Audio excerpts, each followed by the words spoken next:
Sementara itu harga emas berjangka Amerika Serikat ditutup menguat 0,8% ke posisi $4.635 per ons.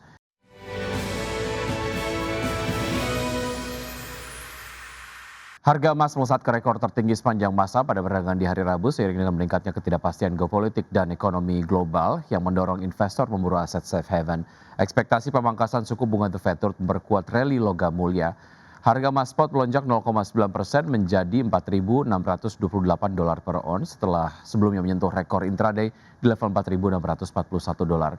Sementara itu harga emas berjangka Amerika Serikat ditutup menguat 0,8% ke posisi $4.635 per ons. Dari sisi geopolitik, ketegangan kembali memanas setelah Iran memperingatkan negara-negara tetangga yang menjadi tuan rumah pasukan Amerika Serikat bahwa pihaknya akan menyerang pangkalan militer Amerika jika Washington melakukan intervensi terkait dengan protes di dalam negeri. Di sisi lain, Menteri Denmark dan Greenland dijadwalkan bertemu dengan Wakil Presiden Amerika Serikat J.D. Vance setelah Presiden Donald Trump kembali menyuarakan tuntutan agar Amerika Serikat menguasai Greenland.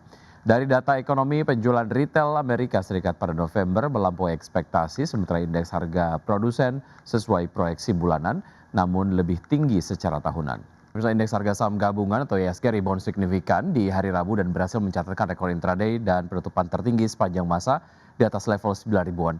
Penguatan IHSG ditopang saham konglomerasi di tengah sentimen rebalancing indeks MSCI dan FTSE Russell di Februari mendatang.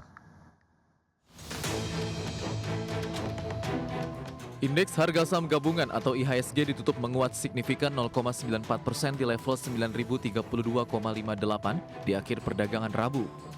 Ini merupakan rekor harga penutupan perdagangan tertinggi IHSG sepanjang masa dan untuk pertama kalinya berhasil ditutup di atas level psikologi 9.000.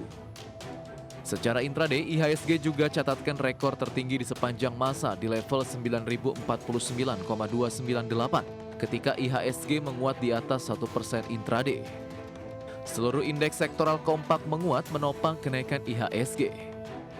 Indeks sektoral dengan kenaikan terbesar sektor barang konsumen siklikal melesat 3,21%, sektor infrastruktur naik 2,21%, dan sektor perindustrian melaju 1,97%.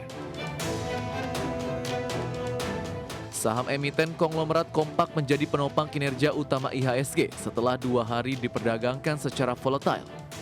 Dari grup Prayogo Pangestu, saham Brand ditutup menguat 4,89% di level Rp9.650 per saham. Saham DSSA ditutup menguat 2,83% di level Rp107.975 per saham. Saham Mora dari grup Sinarmas ditutup menguat 6,36% di level Rp13.800 per saham. Dari grup Bakri, saham BRMS ditutup menguat 4,60% di level Rp1.250 per saham. Dan saham Bumi ditutup menguat 3,94% di level Rp422 per saham. Kabar baik juga datang dari pergerakan nilai tukar rupiah. Di perdagangan spot Rabu ditutup menguat terbatas 0,03% di posisi 16.860 per dolar Amerika. Catatan ini menjadi penguatan rupiah perdana pada 2026. Penguatan rupiah di tengah perdagangan Rabu sore, indeks dolar Amerika Serikat tergelincir 0,02% ke 99,116. Dari sisi sentimen, pasar merespon rilis terbaru data inflasi Amerika Serikat yang tercatat naik, namun lebih rendah dari prediksi para ekonom. Indeks harga konsumen inti Amerika tercatat naik 0,2% secara bulanan dan 2,6% secara tahunan. Catatan ini membuat para pelaku pasar memperkirakan The Fed akan mempertahankan suku bunga acuan tetap stabil di pertemuan akhir Januari 2026. Berbagai sumber IDX Channel. Penjualan retail Amerika Serikat meningkat pada bulan November 2025 didorong oleh pemulihan pembelian mobil dan belanja musim liburan. Data Departemen Perdagangan menunjukkan nilai pembelian retail meningkat 0,6% pada November tahun lalu. Penjualan retail Amerika Serikat meningkat pada November 2025 dengan kenaikan terbesar sejak Juli, didorong oleh pemulihan pembelian mobil dan belanja liburan yang tangguh. Data Departemen Perdagangan menunjukkan nilai pembelian retail yang tidak disesuaikan dengan inflasi meningkat 0,6% setelah revisi turun sebesar 0,1% pada Oktober. tidak termasuk mobil, penjualan naik 0,5%. 10 dari 13 kategori mencatat kenaikan, termasuk toko perlengkapan olahraga dan hobi, serta pengecer bahan bangunan dan gerai pakaian. Penjualan kendaraan bermotor pulih setelah insentif pajak federal untuk mobil listrik yang membatasi penjualan pada bulan sebelumnya berakhir. Peningkatan pendapatan SPBU juga berkontribusi pada total kenaikan. Musim belanja liburan biasanya meningkat pesat pada November. Pengecer menawarkan promosi dan diskon untuk berbagai produk tidak hanya pada Black Friday, tetapi juga pada hari-hari sebelumnya. Data menunjukkan konsumen memanfaatkan kesempatan tersebut meski masih ada kekhawatiran akan keterjangkauan dan prospek pekerjaan mereka. Meski tantangan tersebut diperkirakan tetap menjadi perhatian utama bagi banyak rumah tangga berpenghasilan menengah dan rendah dalam beberapa bulan ke depan, warga Amerika yang lebih kaya terus meningkatkan konsumsi secara keseluruhan. Sementara itu, pengeluaran di restoran dan bar, satu-satunya kategori sektor jasa dalam laporan retail, meningkat 0,6% setelah turun pada bulan sebelumnya. Berbagai sumber IDX Channel.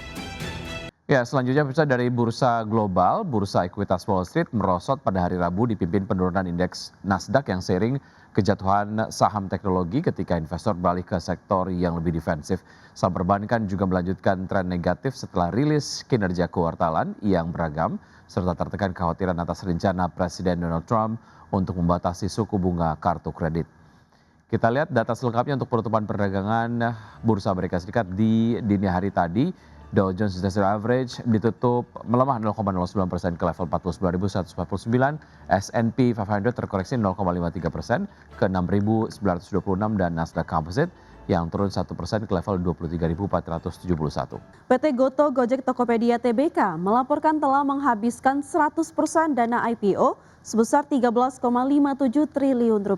Ya, adapun dana IPO digunakan untuk sejumlah pos meliputi modal kerja Goto, penyertaan di Tokopedia dan PT Dompet Anak Bangsa, hingga penyertaan pada GoViet Technology Trading Joint Stock.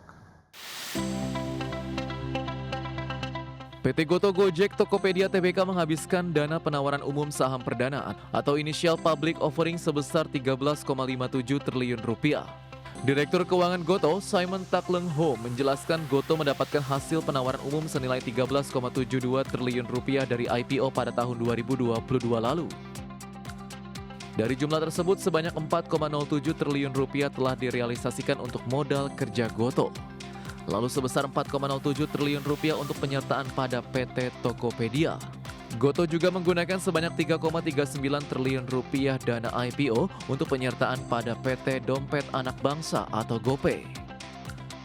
Kemudian sebesar Rp678,7 miliar untuk penyertaan pada PT Multifinance Anak Bangsa, lalu sebesar Rp274,8 miliar untuk penyertaan pada Velox Digital Singapore Pte dan Rp273,96 miliar untuk penyertaan pada GoViet Technology Trading Joint Stock.